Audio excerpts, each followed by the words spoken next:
Roughly 3 million vehicles are on pace to be repossessed this year, a level America hasn't seen since 2009 in the middle of the last recession. Nearly 1 in 4 people financing a new truck right now signed the loan that runs 84 months or longer, the highest share ever recorded, and almost a third of everyone trading in a vehicle still owes more on the loan than that vehicle is worth. Somewhere tonight, someone is going to sit in their driveway after work, look at their truck, and feel sick about it. Not because it broke down, because they just did the math and realized they owe more than it's worth, with years of payments still ahead of them. That feeling has a name in this industry: being underwater, and it's happening to hundreds of thousands of people at once, quietly, one driveway at a time. Something is breaking in the truck market. By the end of this video, you'll understand exactly how it broke, who is actually paying for it, and why it isn't fixing itself anytime soon. Start with the price. The average new full-size truck now costs $65,964.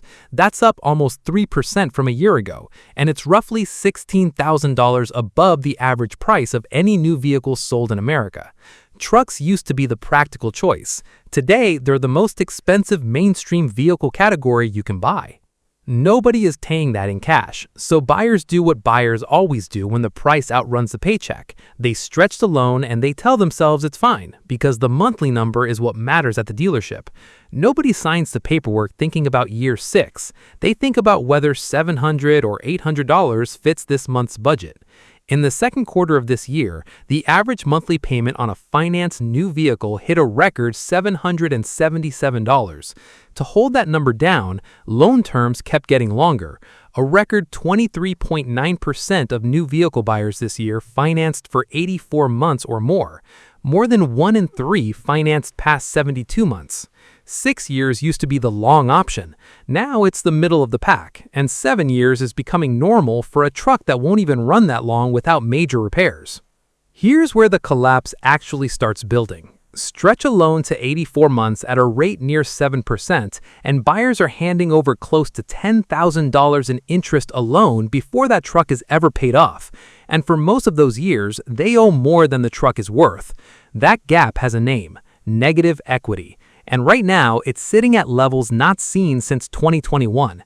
31% of everyone trading in a vehicle toward a new purchase is underwater. The average amount they're underwater by is $7,813. Walk through what that actually looks like, because it's not abstract, it's a real position millions of people are sitting in right now.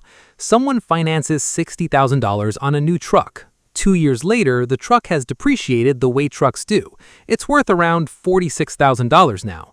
But an 84-month loan barely dents the balance in 2 years. They still owe close to $54,000. Maybe the job got shakier. Maybe the family needs a different vehicle. Maybe they just want out from under the payment. Doesn't matter.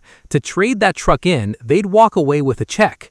They'd need to bring roughly $8,000 just to break even. Cash most people in that exact situation do not have sitting around. So they don't sell. They can't. This is the part that doesn't show up in any statistic. The quiet stress of owning something you can't get rid of that's losing value faster than you can pay it down, while the bill still shows up every single month. Some people roll the negative equity into the next loan, which starts the next truck even further underwater than the last one, a hole that gets deeper with every trade. Others just fall behind on payments they were already stretched thin to make. And when the payments finally stop, the lender takes the truck, often after months of phone calls, late fees, and the kind of stress that follows people into every other part of their life. That's how you get to 3 million projected repossessions this year. Great recession numbers in a year nobody's officially calling a recession. More than 100 million Americans currently carry an auto loan. Combined, that debt now exceeds $1.66 trillion. Meanwhile, the trucks are piling up on the other end. Total new vehicle inventory across the U.S. now sits around 2.9 million units, with the industry averaging over 80 days of supply, well above the 60-day level dealers consider healthy. Ram alone is sitting on roughly 47,000 unsold 1,500 pickups, more of a single nameplate than any other vehicle in the country. Full-size truck sales are down over 2% year over year, even as inventory keeps growing. Dealers are drowning in trucks nobody's buying at the current price. So Ram is discounting hard, up to $13,500 off a 2026 Ram 1500 right now. That sounds like relief. Run the number anyway. A truck stickered in the mid-60,000s minus $13,500 still lands around $50,000. That's not cheap. That's just back to the national average price of any new vehicle, truck or not. A discount that size on a truck that expensive doesn't make it affordable. It makes it merely normal. And normal is still $50,000 financed that close to 7%. This is why the word collapse fits, but not in the way most people assume. It's not the price collapsing, it's the buyers. The ones who bought 2 and 3 years ago are underwater, falling behind and getting repossessed at recession-era rates. The ones shopping today are walking into the same trap, a near record price, a near 7% rate, and the payment that only looks survivable if they're willing to sign an 84-month loan and start the negative equity clock all over again.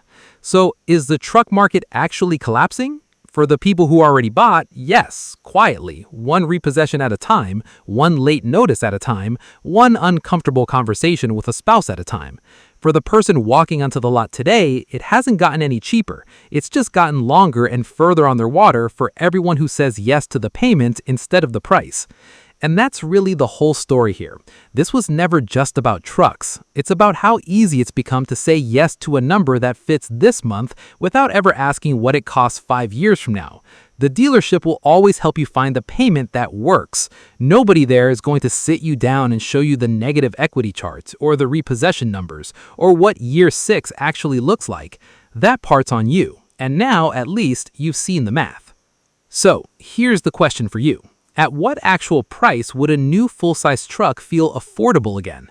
And would you still buy one right now at today's numbers? Drop your honest answer in the comments and subscribe to Math Invests for more breakdowns like this one, where we run the real numbers behind the things people buy, finance, and quietly struggle to afford.